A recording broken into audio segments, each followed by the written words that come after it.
বাপের গাইলে বাপে কে তুই আমার অপদত্ত সন্তান ফুলাকে তুমি আমার জন্ম দিলে কে বুঝছেন না? সব দোষ বাপ মা।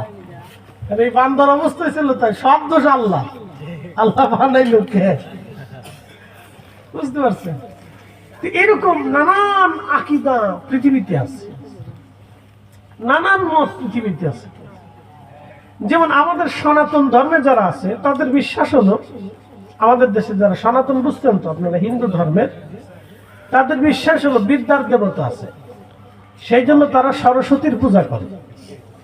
আবার তারা জানে যে ঘরে লক্ষ্মী রাখবে, লক্ষ্মী মানে ঘরের উন্নয়ন ব্যবসা বাণিজ্য যাতে ভালো হয় সেই জন্য তারা লক্ষ্মী পূজা করে। আছে না এরকম? লক্ষ্মী পূজা করে, আবার দুর্গার পূজা করে, আবার কালীর পূজা করে, আবার গণেশের পূজা করে, এরপরে আপনার লোকনাথের পূজা করে, এরপরে আরো কত আছে শিবের পূজা করে, তারপরে আর কি কি জন্য আছে আর কি, যাকে এরকম তাদের 12 মাসে 13 পূজা আমাদের আঞ্চলিক ভাষায় বলে। কিন্তু তাদের বিশ্বাস মোতাবেক পৃথিবীতে দেবতা আছে 33 কোটি।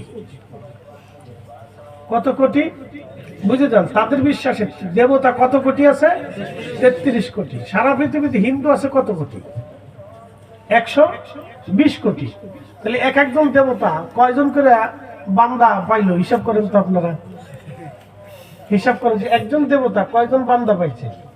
যদি 120 কোটি হিন্দু হয় তাহলে একজন দেবতা 33 কোটি যদি দেবতা হয় তাহলে এক একজন দেবতা 3 জন করে বান্দা ভাগে পাইছে।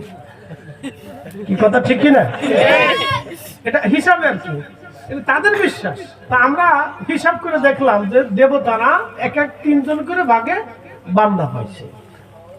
যদি তাদের বিশ্বাস হয়, তাদের আরেকটা বিশ্বাস আছে, বলে কি বিশ্বাস? তাদের বিশ্বাস হলো মানুষ মারা যাওয়ার পরে পৃথিবীতে ভগবান আবার মানুষকে পাঠাবে। যদি সে পুণ্যের কাজ করে যায় তাহলে তাকে ভগবান এই রাজা বানাইয়া, সম্রাট বানাইয়া, জ্ঞানী বানাইয়া, গুণী বানাইয়া ভগবান তাকে আবার পৃথিবীতে পাঠাবে। আর যদি সে অন্যায়ের কাজ করে যায় তাহলে ভগবান তাকে গরু, ছাগল, হাঁস, মুরগি, ভেড়া, বকরি, কুত্তা, বিলাই, হাতি, বকরি এগুলো বানাইয়া পৃথিবীতে তারা পাঠাবে। আচ্ছা, আপনাদের বিশ্বাস কি?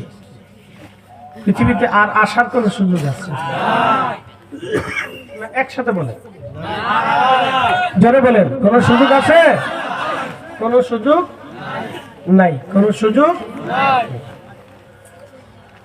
وَلَن يُؤَخِّرَ اللَّهُ نَفْسًا